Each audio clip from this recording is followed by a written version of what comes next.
Shannon Martin. Tonight, it's Hollywood's biggest night, and Canadian talent is in the spotlight. A Toronto director wins for Best Documentary. More on the big wins, upsets, and memorable moments. We really don't care about the vehicle. What we want back is our headdress for our nation. What was supposed to be a moment of celebration takes a turn. While in town for a hockey tournament, a First Nations chief has his ceremonial headdress stolen. Plus, why there wasn't anyone there to talk to us? Their March break vacation to Disneyland starts with a big delay as Flair Airlines cancels flights after 4 of its planes were seized in a commercial dispute. This is CBC Late Night News.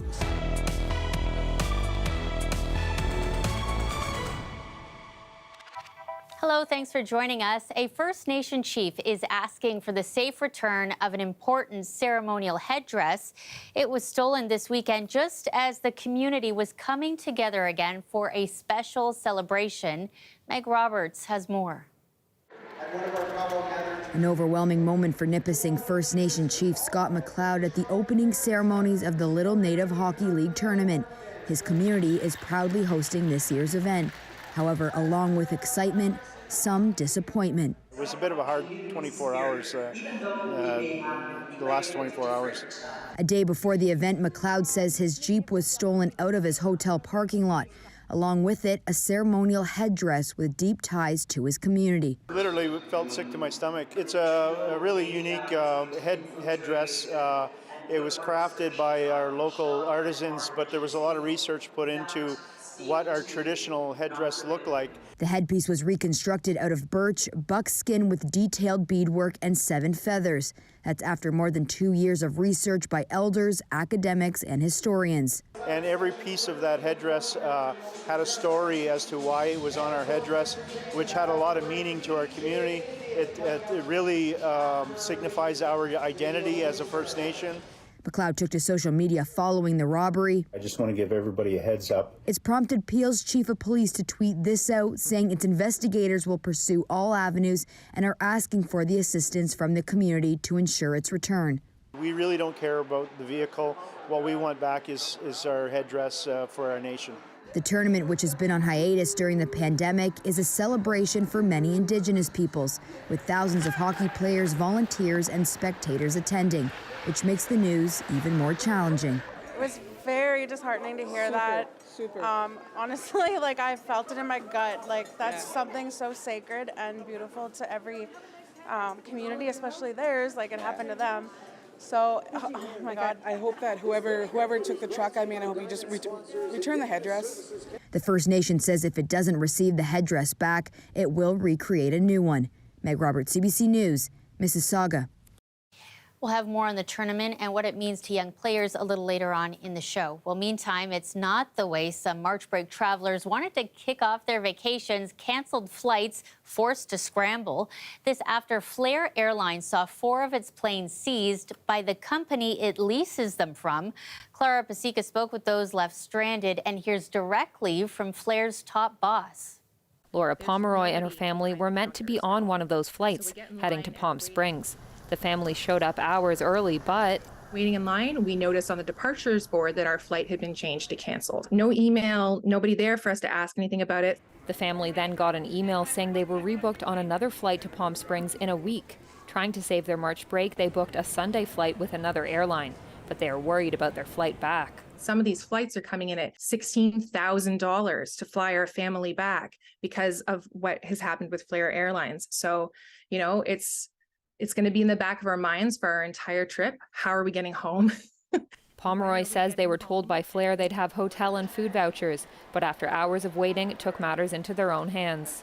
Nick Polometos is in Miami Beach for a conference. He was originally booked to fly from Waterloo to Florida when his flight with Flair was suddenly canceled.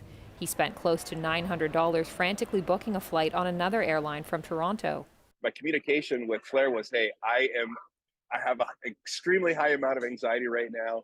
I'm panicking. Can you get back to me? And, you know, crickets, didn't hear a thing. Zero. Still haven't. What's this aviation expert's advice to consumers? Buyer beware. You know, you have to look at, you know, these carriers don't have a lot of cash. They basically, and that cash drain on their bank account is significant because they're not making enough money on their fares to basically generate profits. So, they need to have a very deep pockets to basically come through this period of time. Flair's CEO apologized for the disruption, saying he wants to assure passengers Flair is here to get them where they need to go next. Do our full schedule today, we fly our full schedule tomorrow. There are no cancellations.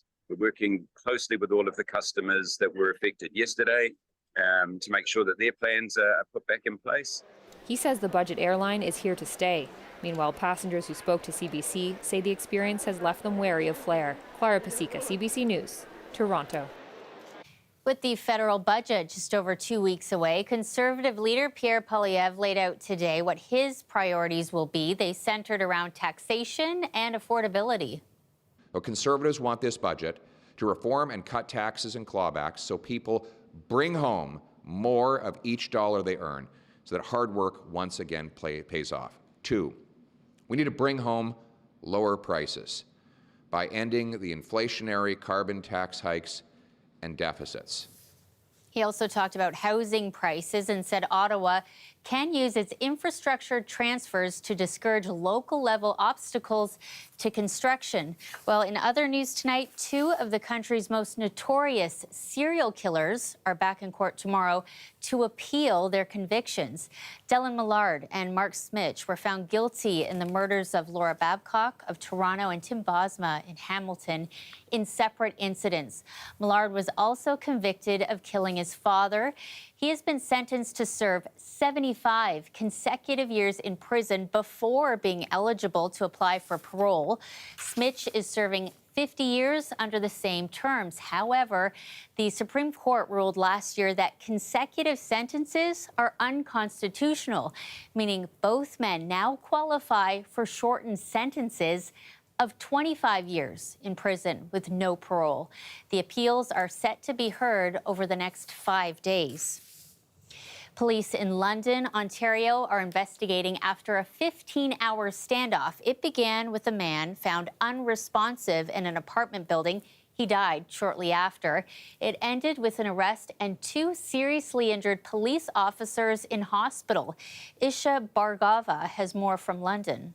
It all started at around 5 a.m. yesterday when emergency crews were called right over here to 621 Kipps Lane, where they found an unresponsive man with serious injuries, and he died a short time later. Police have just identified him as 41-year-old Joel Cameron of London. And this led to a 15-hour standoff between police and a man who barricaded himself on the 6th floor unit in the building, and he was also armed. During this time, 2 police officers were also shot and got serious but non-life-threatening injuries.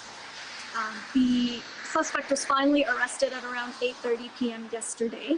Police have not released his identity yet, but what we do know so far is that he was a DJ who friends and several tenants have both said really was struggling with mental illness and addiction, and he remains in police custody right now. So both the man who died and the man who was barricaded told us that the 2 were friends. They've known each other since high school. They went to a local high school called Saunders Secondary School.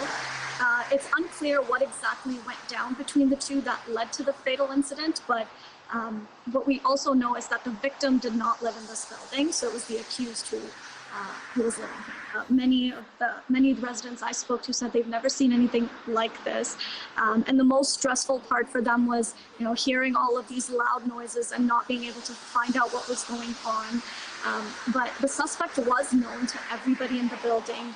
Several tenants said they made multiple complaints to building management because he'd often blast loud music from his apartment and, scream through a mic at odd hours in the nighttime, causing a lot of disturbances. He also had some verbal altercations with a couple who lived on his floor, and they complained many times, but they say that management never really did much besides just give him probations and warnings. But they also say at the same time they're not really surprised that something like this happened, because it was really obvious that he was struggling with his mental health and needed help but didn't really get it. And so police will be providing an update on the condition of the 2 police officers tomorrow.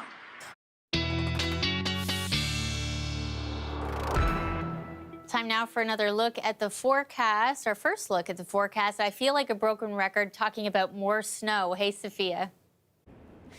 Yes, I know, more snow. It was this light, scattered, disorganized system that you probably saw when you went and looked out your window today and closed the blinds quickly and said, no more snow. Well, at least nobody can say that it's been boring weather-wise in Ontario recently. Even the temperatures have been slightly abnormal. We were warmer on average for all of January than we have been so far this March, and we've had a few blockbuster storms, that big wintry system that closed all the roads on Friday, a bit of a break yesterday. And then, well, more snow today with that disorganized system. We're going to have to change the legend on our season snowfall graph here. We're sure to hit 130 centimeters, well above normal. Now, as for the snow that we saw today, we've picked up most of the 2 to 4 centimeters that were really hit and miss that we were going to get out of that little system. Still another 3 to 5 to come for those of you throughout tomorrow in parts of eastern Ontario. And then some unsettled scattered flurries for your Monday, and a little bit of snow still to come with some wraparound come Tuesday. Cold enough for that snow Sunday overnight, feeling like -5 overnight tonight, and then we could have some rain mixing in with that snow Monday afternoon with temperatures about 2 degrees. Now, Tuesday will be the coldest day of your March break with that brisk northwest wind making it feel like -8. Coming up, we'll break down your full March break, and I'll tell you which will be the nicest day to head outside for all those fun staycation plans. Shannon. Hollywood's biggest night still underway with several Oscars for the film Everything Everywhere All at Once being won, including both supporting acting awards. Plus, a Canadian director is winning big too. To talk more about, welcome back. The Oscars aren't the only big show underway. The Junos are taking place tomorrow, and all weekend long there's been celebrations. In fact, most of the trophies were handed out last night at a gala dinner. 14-year-old rising star from Toronto, Cairo McLean, winning the Reggae Recording of the Year for the second year in a row, alongside Kirk Diamond and Finn for their track Reggae Party. Jackson Weaver is in Edmonton covering the Junos for us. He was there backstage after the win. The knowledge that Cairo has at 14, a lot of people at 70 doesn't have. And for him to be able to still, well, not even still, to be able to do the caliber of reggae that he does at this age is only going to get better the older he gets and the more experience he has. So I'm excited, and I'm hope I'll be alive to see it when he's actually inspiring all of the people in his, generation. Is this kind of becoming boring road? Like, you won your second Juno now. Is this just kind of run of the mill, or are you still getting excited? I'm still getting excited, and it's good to see you and good to see everyone. Obviously, we'd like to come here as many times as we possibly can. And, it's just great to be doing it alongside Kirk Diamond and Finn, some of reggae's greatest in Canada. Congratulations to him. Well, there's just so much talent coming out of the Junos. Jackson has more with some of the other big winners so far. Here on the opening night of the Junos, where the 41st awards went out, the clear winner was The Weeknd. He took home 4 trophies. Everything that he was nominated for, he won. Pop Album of the Year, Single of the Year, Artist of the Year, and Songwriter of the Year.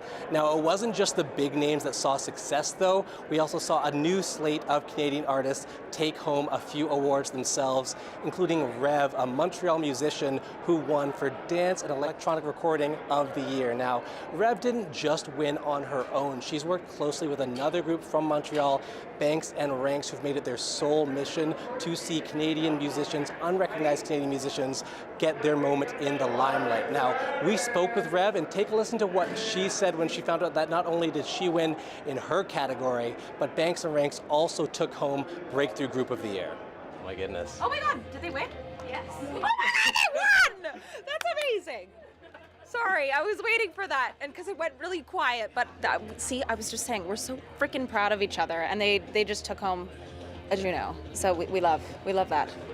Now, that's one of the tendrils of stories coming out. We also saw Alexis on Fire win Rock Album of the Year with their first album in 13 years. We saw Arkells win Group of the Year for the 6th time, the most of any Canadian group in history. And we'll be sure to take you on to the Junos on Monday and show you who wins then. We want to take you back to the ice in Mississauga, where the Little Native Hockey League tournament was kicking off today. More than 24,000 young people representing more than 40 First Nations are taking part. Organizers say the tournament is about much more than hockey. The hockey is great on the ice, but we're really trying to build good citizens. We're trying to build in sportsmanship, citizenship, and above all, respect. And that's stuck with us. We promote that. So in addition to the hockey, you'll see lots of vendors, but also booths for career opportunities, educational, health professionals will come and talk to the kids, career-minded people, and try to set role models in place. This is the largest Indigenous hockey tournament in the province. Nearly 500 games are being played over the next 4 days. It's the first time the event is being held since the start of the COVID pandemic.